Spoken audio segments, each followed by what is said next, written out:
सावन Kumar talk Bollywood के एक ऐसे फ़िल्म डायरेक्टर, प्रोड्यूसर और सॉन्ग राइटर रहे हैं, जिन्होंने बहुत ही उम्दा फ़िल्में बनाई हैं।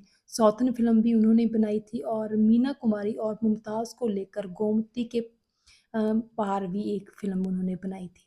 ये फ़िल्म हालाँकि नहीं चली थी, इस फ़िल्म के बाद उन्होंने एक और फ़िल्म बनाने की कोशिश की थी और इस फ़िल्म में बहुत ही खूबसूरत से गाने भी उन्होंने लेने की सोची थी। और इस खूबसूरत सी फ़िल्म के लिए उन्होंने सोचा था कि मजरूह सुल्तानपुरी के गाने लिए जाएँगे और आर डी बर्मन का म्यूज़िक लिया जाएगा।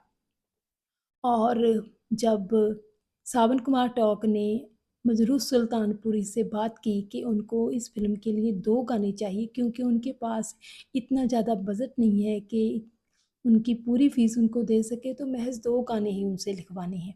तो मजरूह सुल्तानपुरी ने थोड़ा रोहब में कहा था कि मियाँ गाने चाहे तुम 2 लिखवाओ, चाहे 9 लिखवाओ, फ़ीस तो मैं उतनी ही लूँगा।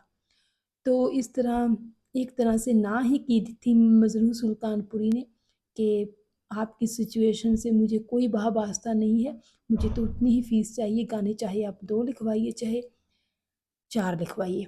तो सावन कुमार उस दिन बहुत ही गुस्से से भरे-पीते वापस लौट रहे थे और वो मजरूह सुल्तानपुरी के घर से जब बाहर निकल रहे थे तो सीढ़ियाँ उतर रहे थे और उस वक़्त उन्होंने यही सोचा था कि अब दोबारा कभी भी इस घर में नहीं आऊँगा और बिल्कुल भी कदम भी नहीं रखूँगा अब मजरूह सुल्तानपुरी के घर के आस-पास। और तभी उनको गुस्से में अ, 2-4 लाइनें उनके दिमाग में आ गई और उन्होंने उसी पर तुरंत एक गाना बना दिया और वो गाने के बोल थे, वो लाइनें थी, तेरी गलियों में ना रखेंगे कदम आज के बाद।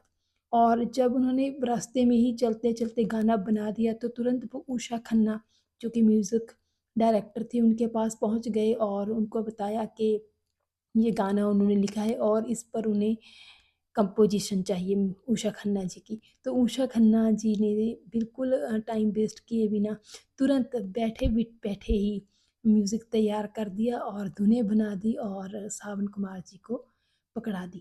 और यही गाना फिर मोहम्मद रफ़ी जी की आवाज़ में रिकॉर्ड हुआ था और क्या कमाल कर दिया था इस गाने ने, ये तो सभी जानते ही हैं। इसके बाद कहते हैं कि एक दफ़ा मोहम्मद रफ़ी ने उषा खन्ना को फ़ोन किया था और उनसे कहा था कि उषा जी आपके दिए हुए म्यूज़िक के कारण ये गाना कितना ज़्यादा सुपर डुपर हिट हो चुका है।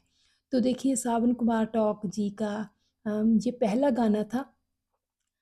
उस टाइम पे वो काफ़ी यंग थे, अभी नए-नए आए थे डायरेक्शन के क्षेत्र में और इसीलिए थोड़ा तिलमिला भी जाते थे, जैसे यंग जनरेशन होती है वैसे।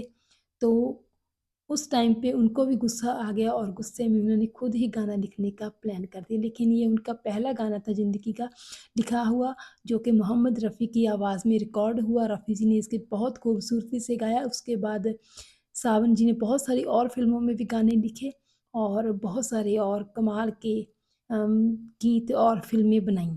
तो इस तरह इस पूरी घटना से एक शिक्षा तो हमें ज़रूर मिलती है कि अगर इंसान के अंदर कोई जज़्बा है कुछ करने का तो वो कर सकता है।